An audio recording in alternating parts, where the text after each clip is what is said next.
A Festa do Albariño do 2019 será a primeira coa declaración de interese turístico internacional. O Goberno Central comunicou ao Concello de Cambados a concesión deste ansiado título. Que por fin chegou esa titulación, non? Esa denominación de que é Festa de Interese Turístico Internacional, que é algo que nadie poñía en dúbida, que o tiñamos moi claro, que tan pronto se entregasen todos os documentos que non ia haber ningún informe desfavorable, porque a Festa do Albariño cumple con creces todos os requisitos para poder ser declarada internacionalmente como Festa de Interés Turístico.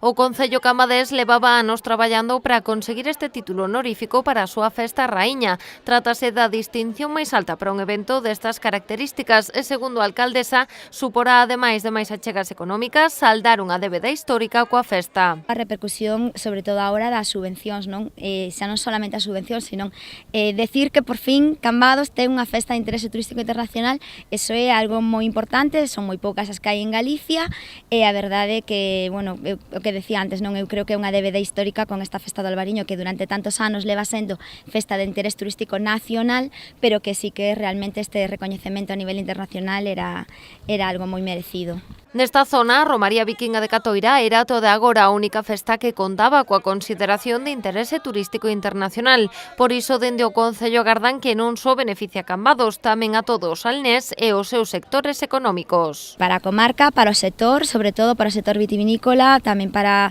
toda a xente que directa ou indirectamente pois vive do sector, e sobre todo para a repercusión que vai a ter tamén nos comercios, na hostelería, etcétera, en todo o que o pobo e toda a comarca, por suposto. Con este anuncio do Goberno Central, a vila culmina un proceso que comezou a dar os seus primeiros pasos decididos no ano 2010 e que colleu novo pulo tras o nomeamento de Cambados como Cidade Europea do Viño 2017.